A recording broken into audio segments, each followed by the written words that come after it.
Hello YouTube, this is Miles here, Paradise in a Pot. Today I'm coming to you from Las Vegas, Nevada. And I'm in my kitchen, next to this giant Monstera Deliciosa.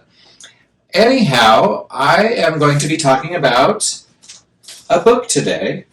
The book is Welcome to the Jungle by Enid Offuter, and I hope I'm pronouncing that right. If I'm not, I'm so sorry. Anyhow, this book was introduced to me by Summer Rayne, and I have to say, and this is why I'm making this video today, I'm not even done with this book, but I'm so excited to have this book that I wanted to just kind of give you a part one, a little review of what I think of the start of the book. And in the book, it's very, I would say, very detailed but succinct in what it's telling you on how to take care of plants. And I've just gotten to the point in the book where she's going to give you 50 extraordinary plants that every rare houseplant collector should have. And I'm going to have to say, I haven't even really gone through it except just to kind of glance at it a little bit, but there's already a lot of amazing information. So anyhow, I'm going to talk about the first half of the book, and this will probably be my first of a couple of videos on this. The first thing in this book that I really had to take a note of was some of the names of the plants. And I know I'm going to butcher this, but I'll put the name up on the screen so you guys can look it up. And it's a plant, it's a type of aroid, and I guess the flowers look and smell like a pig's butt. And if I can find a picture, I'll put one up here in the video. But anyhow, I'm not even going to try to pronounce this, I'm just going to put it up on the screen. She also talked about looking into the International Aroid Society, which I'm finding that aroids are the thing that I mostly like when it comes to houseplants. You know, your aroids are like your alocasia, your philodendrons, your monsteras, even your ZZ plants are aroids. Alocasias are aroids.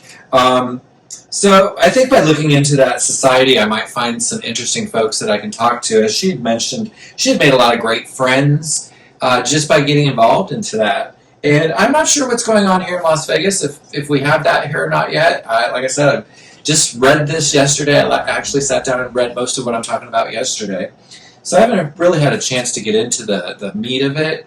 Another interesting point that she had brought up in the book was how the shapes of the leaves really tell you how to water the plant, and how some leaves are built to funnel the water towards the roots, versus some leaves have drip tips to keep the water away from the root, or velvety leaves so that the water doesn't settle on the leaves altogether. So it's kind of interesting how she talks a little more from the plant's perspective. She also gets into some tissue culture information and what plants really work in that scenario versus which ones don't.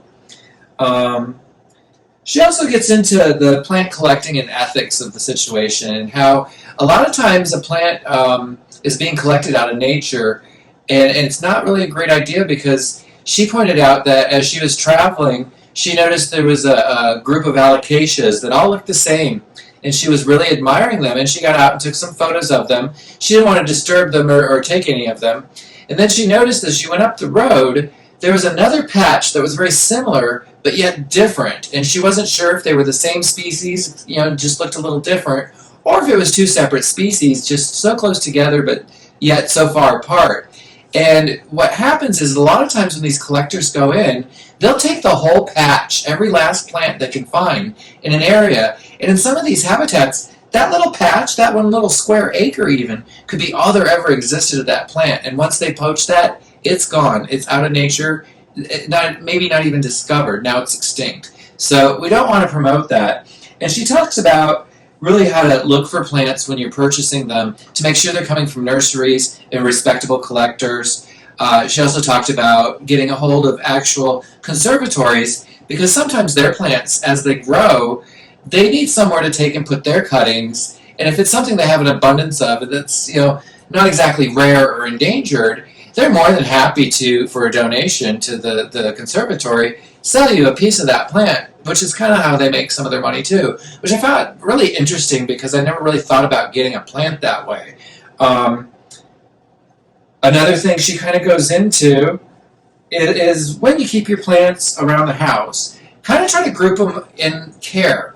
So if like some need a lot of water, some need like specific water, or some don't need any water, or some need bright light or low light, She says, try to group your plants by care and needs, so that way there, when you're taking care of one plant in that area, you're probably taking care of all of them at the same time.